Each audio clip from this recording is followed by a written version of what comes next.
People who never miss A festival. ഇന്ന് നമ്മളോടൊപ്പം ചേരുന്നു ആക്ടർ ആനന്ദ് മന്മഥൻ. ഹായ്, നമസ്കാരം. ഞാൻ Anand Manmadhan. People who never miss the IFFK എന്ന് പറയുന്നത്, ഫെസ്റ്റിവൽ എന്ന് പറയുന്നത്, എനിക്കൊന്ന് സിനിമ ഇഷ്ടപ്പെടുന്ന എല്ലാവരും മിസ് ചെയ്യാൻ പാടില്ലാത്തതാണ് IFFK എന്നാണ് എനിക്ക് പറയാനുള്ളത്. കാരണം ഞാനിവിടെ ആദ്യമായിട്ട് IFFKയിൽ വന്നത് ഏകദേശം 2011 സമയത്താണെന്ന് തോന്നുന്നു. അപ്പോൾ ആ സമയം തൊട്ട് ഞാൻ പിന്നെ കണ്ടിന്യൂസ് ആയിട്ട് 10-15 വർഷമായിട്ട് ഇവിടെ ഉണ്ട്. എല്ലാ ഫെസ്റ്റിവലിലും പങ്കെടുക്കാറുണ്ട്. എൻ്റെ സിനിമാ സങ്കല്പത്തെ മൊത്തത്തിൽ മാറ്റിമറിച്ചൊരു ഇവൻ്റായിട്ടാണ് ഞാൻ IFFK കാണുന്നത്. കാരണം അതുവരെ നമ്മൾ കണ്ടുകൊണ്ടിരുന്ന സിനിമയെ, നമ്മൾ അനലൈസ് ചെയ്തുകൊണ്ടിരുന്ന സിനിമയല്ല നമ്മൾ IFFK കഴിഞ്ഞതിന് ശേഷം എനിക്കുണ്ടായ ഒരു മാറ്റം എന്ന് പറയുന്നത്, സിനിമയെ കുറച്ചും കൂടെ ഡീപ്പായിട്ട് കാണാനും, ഇത് മാത്രമല്ല ഇന്ന ഒരു കാറ്റഗറിയിൽ മാത്രമല്ല സിനിമ ഉള്ളതെന്നും തിരിച്ചറിയാനും എന്നെ ഏറെ സഹായകരമായത് IFFK ആണ്. അപ്പോൾ അത്തരത്തിൽ സിനിമയെ ഇഷ്ടപ്പെടുന്നവരും സിനിമയെ കുറച്ചും കൂടെ സീരിയസ് ആയിട്ട് അപ്രോച്ച് ചെയ്യുന്നവരും ഒക്കെ, മൊത്തത്തിൽ സിനിമ ഇഷ്ടപ്പെടുന്നവരെല്ലാവരും IFFK വാച്ച് ചെയ്യണമെന്നാണ്, അല്ലെങ്കിൽ ഒരു തവണയെങ്കിലും വരണം എന്നുള്ളതാണ് എൻ്റെ പേഴ്സണലായിട്ടുള്ള അഭിപ്രായം. ഇപ്പോൾ ആനന്ദ് മന്മഥൻ എന്ന് പറയുന്ന വ്യക്തി ഇപ്പോൾ സിനിമയിൽ ഒരുപാട് നല്ല കഥാപാത്രങ്ങൾ ചെയ്യുന്നുണ്ട്. ഇപ്പോൾ ആ കഥാപാത്രങ്ങളെല്ലാം തന്നെ ആൾക്കാർ ഇഷ്ടപ്പെടുന്നുമുണ്ട്. അപ്പോൾ അങ്ങനെ ഒരു വ്യക്തി മോൾഡായി വന്നത് ശരിക്കും പറഞ്ഞാൽ ഒരു ഫെസ്റ്റിവലിൽ വരുമ്പോഴും ചട്നി പറഞ്ഞ പോലെ തന്നെ പലതരം സിനിമകൾ കണ്ടിട്ട് വേണം. അപ്പോൾ ഏറ്റവും കൂടുതൽ ഒരു ഇൻസ്പിറേഷൻ തോന്നിയത്, അല്ലെങ്കിൽ ഒരുപാട് വർഷം ഇതിലേക്ക് കഷ്ടപ്പെട്ടിട്ടാണ് ശരിക്കും ഇന്ന് നിൽക്കുന്ന ഒരു പൊസിഷനിലേക്ക് എത്തിയത്. അപ്പോൾ അതിനെക്കുറിച്ച് എന്താണ് പറയാനുള്ളത്?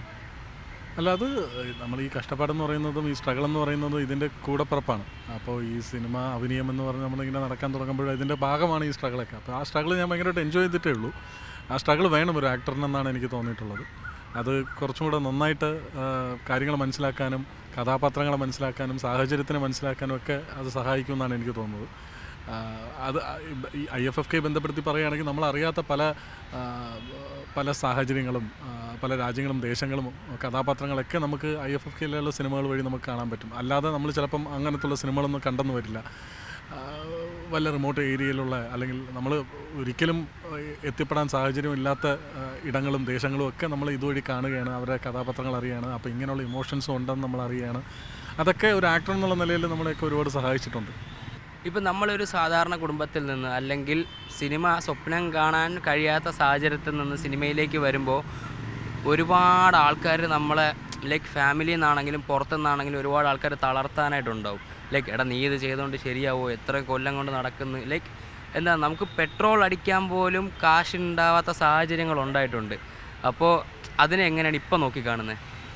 അല്ല, അത് ഈ പറഞ്ഞ പോലെ നമ്മളിപ്പം സിനിമ എന്ന് പറയുന്നത് ഒരു മിഡിൽ ക്ലാസ്, ഒരു മധ്യവർത്തി കുടുംബത്തിൽ സിനിമ എന്ന് പറഞ്ഞ് നമ്മളൊരു ഇപ്പോൾ 2 പേര്, ഞാനും എൻ്റെ അനിയനുമാണ്. അപ്പോൾ 2 പേരിൽ ഒരാളിങ്ങനെ ഇറങ്ങുക എന്ന് പറഞ്ഞാൽ ഭയങ്കര ഒരു ക്രൂഷ്യലായിട്ടുള്ളൊരു പരിപാടി തന്നെയാണത്. അപ്പോൾ അതിനെ എങ്ങനെ ടാക്കിൾ ചെയ്തു എന്നുള്ളത് നമുക്കറിയായിരുന്നു. നമുക്ക് ഇതിലേ സർവൈവ് ചെയ്യാൻ പറ്റുള്ളൂ, എനിക്ക് ചെയ്യണമെങ്കിൽ ഇതേ ചെയ്യാൻ പറ്റുള്ളൂ എന്നുള്ളൊരു ബോധം എനിക്കുള്ളതുകൊണ്ട് ഞാൻ അതിൽ തന്നെ സ്റ്റിക്ക് ഓൺ ചെയ്യാൻ മാക്സിമം ശ്രമിച്ചു. അപ്പോൾ അതിൻ്റെ ഭാഗമായിട്ടുള്ള സ്ട്രഗിളുകളൊക്കെ ഒരുപാട് ഉണ്ടായിട്ടുണ്ട്. ഈ പറഞ്ഞ പോലെ 24 വയസ്സൊക്കെ കഴിഞ്ഞാൽ പിന്നെ വീട്ടിൽ ചോദിക്കുക എന്ന് പറയുന്നത് ഭയങ്കര പാടുള്ള കാര്യമാണ്. അപ്പോഴും വേറൊരു പ്രശ്നം എന്ന് വെച്ചാൽ, നമുക്ക് വേറെ എന്തെങ്കിലും ജോലി ചെയ്തുകൊണ്ട് സിനിമ നോക്കിക്കൂടെ എന്ന് വെച്ചാൽ ഇതൊരു ഫുൾ ടൈം ജോലിയാണ്. അപ്പോൾ വേറെ എന്തെങ്കിലും ജോലി കൂടെ ചെയ്തിട്ട് ഇതിൻ്റെ കൂടെ ചെയ്യാൻ പറ്റുമെന്ന് എനിക്ക് തോന്നുന്നില്ല, എന്നെക്കൊണ്ട് സാധിച്ചില്ല. അതുകൊണ്ട് ഞാൻ ഇതിന് തന്നെ കൊടുക്കുകയായിരുന്നു. എന്തൊക്കെ കഷ്ടപ്പാട് വെച്ചാലും നമ്മൾ ഇതും കൊണ്ടേ പോകൂ എന്നുള്ളൊരു കാഴ്ചപ്പാടിലാണ് ഞാൻ മുന്നോട്ട് പോയിക്കൊണ്ടിരുന്നത്. അപ്പോൾ അതിനെ ഹിതം വരുത്താത്ത രീതിയിലുള്ള മറ്റു പല ജോലികളും ഞാൻ ചെയ്തായിരുന്നു. അതൊക്കെ ഇതിന് വേണ്ടിയിട്ടായിരുന്നു. അപ്പോൾ അത് കുറച്ച് സ്ട്രഗിളാണ്, കുറച്ച് പാടാണ്. പ്രത്യേകിച്ച് ഈ നമ്മൾ പറയും പോലെ ഈ മിഡിൽ ക്ലാസ് ഫാമിലിയിലുള്ള ഒരാൾക്ക് സിനിമയിലൊക്കെ എത്തിപ്പെടാനും അതിലൊന്ന് സർവൈവ് ചെയ്യാനും ഭയങ്കര പാടാണ്. എത്തിക്കഴിഞ്ഞാൽ പോലും സർവൈവ് ചെയ്യാൻ ഭയങ്കര പാടാണ്. അങ്ങനൊരു ഒട്ടും പ്രെഡിക്റ്റബിൾ അല്ലാത്തൊരു നേച്ചറുള്ളൊരു ഫീൽഡാണ് സിനിമ ഇൻഡസ്ട്രി എന്ന് പറയുന്നത്.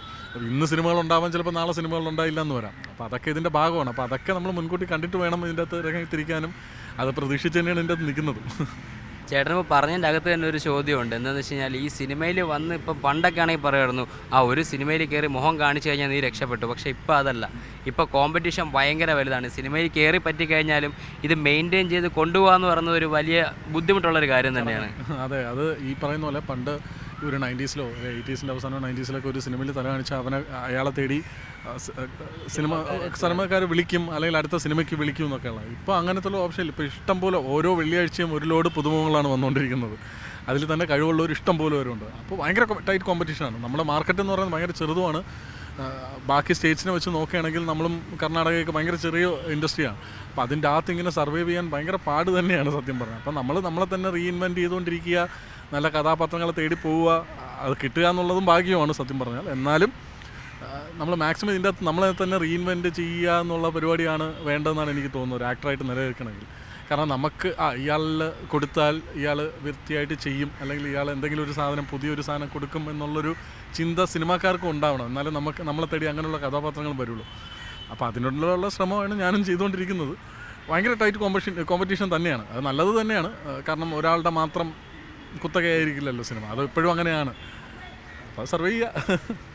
പൊന്മാനിലെ ബ്രൂണോ എന്ന് പറഞ്ഞ കഥാപാത്രം ആദ്യം കാണുമ്പോഴത്തേക്ക് നമുക്ക് തന്നെ തോന്നിപ്പോവും ഇതെന്തൊരു ചെറുപ്പക്കാരനാണ്, ഒന്നും ചെയ്യുന്നില്ല, ഫാമിലിക്ക് വേണ്ടി ഒന്നും ചെയ്യുന്നില്ല. പക്ഷേ അത് കണ്ട് അതിൻ്റെ അവസാനത്തിലോട്ട് എത്തുമ്പോൾ ശരിക്കും പറഞ്ഞാൽ നമ്മുടെ നാടുകളിൽ ഒരുപാട് ബ്രൂണോമാരുണ്ട്. അത് ചെയ്ത് കഴിഞ്ഞപ്പോഴത്തേക്ക് as an actor, as an individual, ഒരു സാധാരണക്കാരൻ എന്ന നിലയിൽ എന്താണ് തോന്നിയത്? ബ്രൂണോ, ഞാൻ ഈ കഥ ആദ്യമായിട്ട് വായിക്കുമ്പോൾ, നമ്മൾ 4-5 ചെറുപ്പക്കാരെന്നുള്ള സിനിമ വായിക്കുമ്പോൾ തന്നെ, കഥ വായിക്കുമ്പോൾ തന്നെ സിനിമയ്ക്കൊക്കെ ഒരുപാട് മുമ്പാണ്. അപ്പോൾ വായിക്കുമ്പോൾ തന്നെ എനിക്ക് ചെയ്യണമെന്ന് തോന്നിയ ഒരു ക്യാരക്ടറാണ് ബ്രൂണോ എന്നുള്ള ക്യാരക്ടർ. കാരണം ഞാൻ ഒരുപാട് ബ്രൂണോമാരെ കണ്ടിട്ടുണ്ട്. നമ്മുടെ വിദ്യാർത്ഥി രാഷ്ട്രീയത്തിലായാലും ഒക്കെ നമ്മൾ ഒരുപാട് ബ്രൂണോമാരെ കണ്ടിട്ടുണ്ട്. അപ്പോൾ ആ ബ്രൂണോ നമ്മളിപ്പോൾ ഒരു കാലം കഴിഞ്ഞ് കഴിഞ്ഞാൽ ചിലപ്പോൾ അവരെ അപ്പോൾ ആ സമയത്ത് വിദ്യാർത്ഥി രാഷ്ട്രീയത്തിൽ അവർ തിളങ്ങിയിരിക്കുന്ന സമയത്ത് ഭയങ്കര ഓറയായിരിക്കും, ഭയങ്കര എല്ലാവരും അവരെ അടുത്തായിരിക്കും. കോളേജൊക്കെ കഴിഞ്ഞാലും കുറച്ച് കാലമൊക്കെ അവർ കോളേജിന് ചുറ്റിപ്പറ്റി നിൽക്കും. കുറച്ച് കാലം കഴിഞ്ഞാൽ പിന്നെ അവർ അപ്രത്യക്ഷരാകും, എവിടെ പോയെന്ന് അറിയില്ല. അവരെ പറ്റി ഭയങ്കര ഹോപ്പൊക്കെ ആയിരിക്കും ആൾക്കാർക്ക്, പക്ഷെ അവർ പിന്നെ കാണാതാവും. അങ്ങനെയുള്ള എങ്ങും എത്താതെ പോകുന്ന കുറച്ച് ആൾക്കാരെ കണ്ടിട്ടുണ്ട് നമ്മൾ. അപ്പോൾ അങ്ങനെയുള്ള ഒരു ആളെയാണ് ഞാൻ ബ്രൂണോയിൽ എനിക്ക് വായിച്ചപ്പോൾ കിട്ടിയത്. അപ്പോൾ അതായിരിക്കും ബ്രൂണോയുടെ പാസ്റ്റ് എന്ന് എനിക്ക് തോന്നി. അത് തന്നെയാണ് നമ്മൾ ചെയ്യാൻ ശ്രമിച്ചത്. അപ്പോൾ ഈ പറഞ്ഞ പോലെ നമ്മൾ ഒരുപാട് പേരെ കണ്ടിട്ടുണ്ടല്ലോ ഇങ്ങനെ ഒരു ആശയത്തിൻ്റെ പുറത്ത് ഇങ്ങനെ നിൽക്കുകയും പിന്നെ ഈ ആശയത്തിൻ്റെ പുറത്തും ഈ രാഷ്ട്രീയത്തിൻ്റെ പുറത്തും ഭയങ്കര അഹങ്കാരവും ഭയങ്കര ഇതൊക്കെ വന്ന് താൻ എന്തൊക്കെയാണെന്നുള്ള ഭാവത്തിൽ കുറേ കാലം നടക്കുകയും പിന്നെ അതൊന്നും അല്ല താൻ എന്ന് തിരിച്ചറിയുകയും സാധാരണ ജീവിതത്തിലേക്ക് തിരിച്ചു വരുന്നൊരു ചെറുപ്പക്കാരനാണ് ബ്രൂണോ ആയിട്ടാണ് എനിക്ക് തോന്നിയിട്ടുള്ളത്. അത് തന്നെയാണ് ഞാൻ അതിൽ പോർട്രേ ചെയ്യാൻ ശ്രമിച്ചത്. അപ്പം ഈ സിനിമ പൊന്മാൻ എന്നുള്ള സിനിമയെ സംബന്ധിച്ചിടത്തോളം ആ സിനിമയിൽ ഒരു ചേഞ്ചുള്ളൊരു വ്യക്തി എനിക്ക് തോന്നുന്നു ഏക ക്യാരക്ടർ എന്ന് പറയുന്നത് ബ്രൂണോ ആണ്. തുടങ്ങിയിട്ടല്ല പുള്ളി അവസാനം നിൽക്കുന്നത്. പുള്ളിക്ക് ഭയങ്കരമായിട്ട് ചേഞ്ച് ഉണ്ടാകുന്നുണ്ട്, ഷിഫ്റ്റ് ഉണ്ടാകുന്നുണ്ട്. അപ്പോൾ ആ ക്യാരക്ടർ എന്നെ തേടി വന്നതിൽ എനിക്ക് ഭയങ്കര അത്ഭുതവും സന്തോഷവും ഒക്കെ ഉണ്ട്, ഭാഗ്യവും ഒക്കെ ഉണ്ട്. അതേപോലത്തെ ഒരു ക്യാരക്ടർ വീണ്ടും വരട്ടെ എന്ന് ഞാൻ ആഗ്രഹിക്കുന്നു. എന്തായാലും ബ്രൂണോമാർ നമ്മുടെ ഇടയിൽ ഇപ്പോഴും ഉണ്ട്. അതെ. ഇപ്പോൾ ആനന്ദ് എന്ന് പറയുന്ന ഒരു വ്യക്തി, ആനന്ദ് മന്മഥൻ എന്ന് പറയുന്ന ഒരു വ്യക്തി സിനിമയിലേക്ക് വന്ന് ഒരുപാട് നല്ല കഥാപാത്രങ്ങളെല്ലാം ചെയ്യുന്നുണ്ട്. ഇപ്പോൾ a letter to your younger self എന്ന് പറഞ്ഞു കഴിഞ്ഞാൽ ശരിക്കും എന്തായിരിക്കും എഴുതുക? Letter to your younger self എന്ന് പറയുമ്പോൾ എനിക്ക് തോന്നുന്നത് ഇത് തന്നെ ചെയ്തുകൊണ്ടിരിക്കുക, നിൻ്റെ വഴി കറക്റ്റായിരുന്നു എന്നുള്ളത് തന്നെയാണ് എനിക്ക് എൻ്റെ യങ്ങർ സെൽഫിനോടും പറയാനുള്ളത്. കാരണം ഒരു ഘട്ടത്തിൽ നമ്മൾ പലപ്പോഴും ആലോചിച്ചിട്ടുണ്ട് ഇത് നിർത്തിയിട്ട് വേറെ എന്തെങ്കിലും പരിപാടി ചെയ്താലോ. കാരണം വേറെ പടങ്ങളൊന്നുമില്ല, ഇങ്ങനെ നിൽക്കുകയല്ലേ, കുറേ കാലമായിട്ട് ഇങ്ങനെ നിൽക്കുകയാണ്, ജോലിയൊക്കെ മാറ്റി വെച്ചിട്ട്. അപ്പോൾ പല ഘട്ടത്തിലും ചിന്തിച്ചിട്ടുണ്ട് അങ്ങനെ. അപ്പോൾ ആ ഒരു യങ്ങർ സെൽഫിനോട് എനിക്ക് പറയാനുള്ളത് നിൻ്റെ വഴി കറക്റ്റായിരുന്നു, അത് തന്നെ പിടിച്ച് മുന്നോട്ട് പോവുക എന്നുള്ളത് മാത്രം തന്നെയാണ് എനിക്ക് പറയാനുള്ളത്. അപ്പോൾ ഇങ്ങനൊരു സാഹചര്യത്തിൽ നിൽക്കുമ്പോൾ നമ്മളൊരു പോയിൻ്റ് കഴിയുമ്പോഴത്തേക്ക് സെൽഫ് വർത്തിനെസ്സിനെ വരെ നമ്മൾ ഡൗട്ട് ചെയ്യുന്ന ഒരു സാഹചര്യം ഉണ്ടാവും. അപ്പോൾ ലൈഫിൽ അങ്ങനെ ഒരു സിറ്റുവേഷൻ ഉണ്ടായിട്ടുണ്ടോ? അത് ഇടയ്ക്കിടയ്ക്ക് ഉണ്ടാവും. അത് അങ്ങനെയാണ് ലൈഫ് എന്നാണ് എനിക്ക് തോന്നുന്നത്. പ്രത്യേകിച്ച് നമ്മൾ ഇങ്ങനത്തെ ഒരു ക്രിയേറ്റീവ് ഫീൽഡിലൊക്കെ നിൽക്കുമ്പോഴേ, ഒട്ടും പ്രഡിക്റ്റബിൾ അല്ലാത്തൊരു ഫീൽഡിൽ നിൽക്കുമ്പോൾ നമുക്കത് പലപ്പോഴും തോന്നും. കാരണം നമുക്ക് അവസരങ്ങളൊന്നും ഇല്ലാതായിരിക്കുമ്പോഴും ഒരു സിനിമ 2 സിനിമയൊക്കെ ചെയ്ത് കഴിഞ്ഞിട്ട് പിന്നെ ആരും വിളിക്കുന്നില്ല എന്നുള്ളൊരു സാഹചര്യത്തിലൊക്കെ നിൽക്കുമ്പോൾ നമുക്ക് ഒരുപാട് തോന്നും, നമ്മൾ കറക്റ്റ് റൂട്ടിലാണോ, നമ്മൾ കൊള്ളാവോ എന്നൊക്കെ നമുക്ക് തോന്നും. അപ്പോൾ അതൊക്കെ ഇതിൻ്റെ ഭാഗമാണ്. അതൊക്കെ സർവൈവ് ചെയ്ത് മുന്നോട്ട് പോകണം. പിന്നെ എവിടേക്കോ ഭാഗ്യത്തിൻ്റെ ഒരു ടച്ചും ഉണ്ട് എൻ്റെ അകത്ത്. പിന്നെ നമ്മൾ മാത്രമല്ലല്ലോ, നമ്മളെ ഇഷ്ടപ്പെടുന്ന കുറേ ആൾക്കാരും ഉണ്ട്. അവരുടെയും കൂടെ സഹായം കൊണ്ടാണ് നമ്മൾ പലപ്പോഴും ഓരോ ക്യാരക്ടറിലായാലും സിനിമയിലായാലും ഒക്കെ നിന്ന് പോകുന്നത്. അപ്പോൾ അത്തരത്തിൽ നോക്കിയാൽ ഞാൻ ഭാഗ്യവാനാണ്. കുറച്ച് നമ്മളെ സ്നേഹിക്കുന്ന, നമ്മളെ ഇഷ്ടപ്പെടുന്ന കുറച്ച് ആൾക്കാരുണ്ട്. അപ്പോൾ അവരുടെയൊക്കെ ഒരു ദയയും എല്ലാം ഉണ്ട് ഇതിൻ്റെ അകത്ത്. ഇനിയും ഒരുപാട് നല്ല സിനിമകൾ ചെയ്യാൻ സാധിക്കട്ടെ, നല്ല കഥാപാത്രങ്ങൾ ചെയ്യാൻ സാധിക്കട്ടെ. ഇതുവരെ നേടിയ അനുഭവങ്ങൾ ഒരുപാട് കഷ്ടപ്പെട്ടിട്ടുണ്ടെന്നുള്ളത് വളരെ പേഴ്സണലി എനിക്കറിയാം. All the best wishes. സന്തോഷം കണ്ടെങ്കിലും സംസാരിക്കാൻ പറ്റിയില്ലൊക്കെ. ഇങ്ങനെ നമ്മൾ മുമ്പേ അറിയാവുന്നവരാണ്, എന്നാലും ഇങ്ങനെ ഇരുന്ന് സംസാരിക്കാൻ പറ്റിയാൽ ഭയങ്കര സന്തോഷമാണ്. കാരണം നമ്മളെല്ലാവരും സിനിമ ആഗ്രഹിച്ച് ഒരു സമയത്ത് ഇങ്ങനെ എല്ലാം നടന്ന് കറങ്ങി എല്ലാം ചെയ്തിട്ട് ലാസ്റ്റ് നമ്മളെ കൂടെയുള്ള ആൾ രക്ഷപ്പെടുമ്പോൾ കിട്ടുന്നൊരു സന്തോഷം, ഇറ്റ്സ് ലൈക്ക് എന്താ പറയുക, അയാളിലൂടെ നമ്മൾ ജയിച്ച പോലെ തന്നെയാണ്. അതിൻ്റെ അകത്ത് അപ്പുറത്ത് വേറെ ഒന്നുമില്ല. That's all happiness. ഓക്കെ.